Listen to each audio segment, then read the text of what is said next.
Kamusta mga bata? Handa na ba kayo sa ating bagong aralin? Ang pag-aaralan natin ngayon ay paghinuha ng pabago-bagong panahon. Pero bago ang lahat, tukuyin muna ang pangalan o katawagan ng mga nasa larawan. Ano ang tawag sa unang larawan? Magaling, ito ay ang wind vane. Ano ang tawag o katawagan sa pangalawang larawan? Magaling mga bata, ito ay thermometer. Tingnan ang larawan sa pangatlong bilang. Ano ang tawag dito? Magaling mga bata, ito ang tinatawag na hygrometer. Ano naman ang tawag sa pang-apat na larawan? Magaling mga bata, ito ang barometer.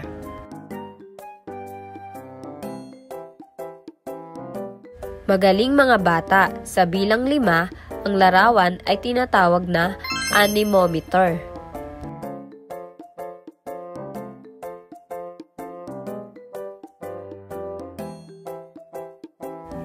Pagmasdang mabuti ang mga larawan. Ano ang ibig sabihin ng mga simbolong ito? Pagkagising mo ng alas 5 ng umaga, nakikita mo ba ang araw? Mailalarawan mo ba ang temperatura sa oras na ito? Ilarawan mo naman ang temperatura ng panahon sa gabi kapag ikaw ay matutulog na. May pagbabago ba ang temperatura sa araw na iyon?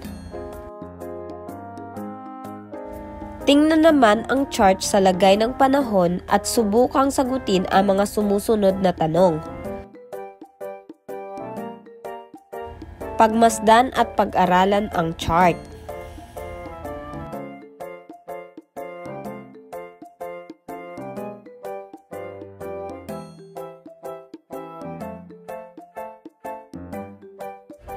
Ano ang lagay ng panahon noong Lunes, noong Martes, Huwebes at Linggo?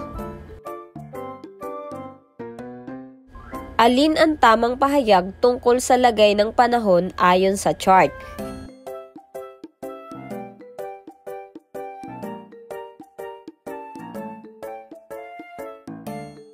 Paghambingin ang lagay ng panahon sa iba't ibang araw sa loob ng isang linggo. Marahil ang inyong mga sagot ay, batay sa chart, ang lagay ng panahon noong Lunes at Martes ay maaraw, noong Huwebes ay maulap at sa araw ng Linggo ay bumabagyo.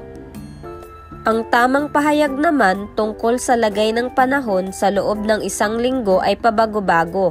Ang panahon noong Lunes ay maaraw samantalang noong Miyerkules ay mahangin.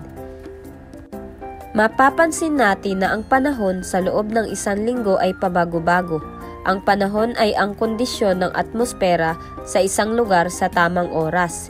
Ito ay maaaring nagbabago araw-araw. Maaari ring pabago-bago oras-oras sa parehong lugar at sa parehong araw. Halimbawa, ang araw ay sumisikat sa umaga at sa ilang saglit ay nagsisimula ng umulan makalipas ang ilang oras. Alam mo ba kung bakit? Ito ay dahil sa mga elemento na nakakaapekto ng pagbabago ng panahon. Ito ay ang temperatura ng paligid, sikat ng araw, dami ng ulap sa kalangitan, galaw ng hangin, dami ng patak ng ulan at iba pang nakakaapekto rito.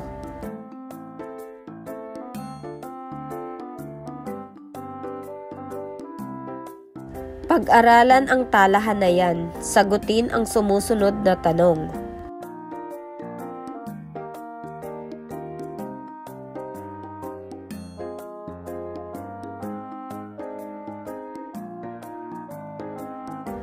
Ano ang lagay ng panahon noong Lunes? Magaling! Ang sagot ay bahagyang maulap ang lagay ng panahon noong Lunes. Pangalawa, ano ang lagay ng panahon noong Huwebes? Magaling, maaraw ang lagay ng panahon noong Huwebes. Pangatlo, aling araw ang may magkapareho ang lagay ng panahon? Magaling! Linggo, Miyerkules, Huwebes at Biyernes ang may magkakapareho ang lagay ng panahon. Ikaapat, aling araw ang may bahagyang maulap na panahon?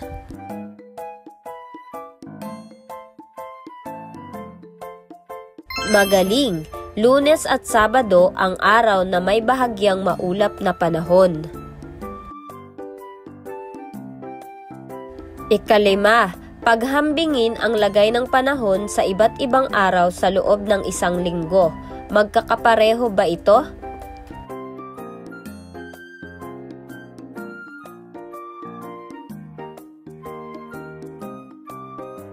Magaling! Magkakaiba ang panahon na nararanasan sa iba't ibang araw.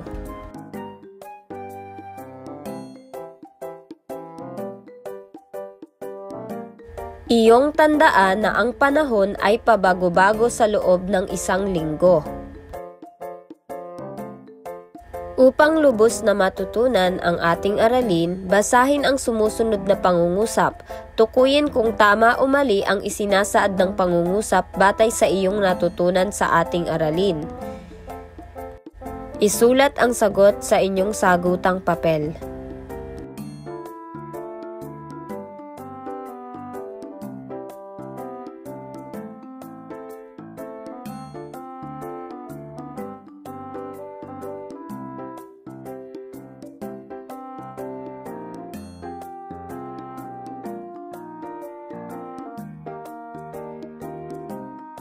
I-comment na ang inyong mga kasagutan.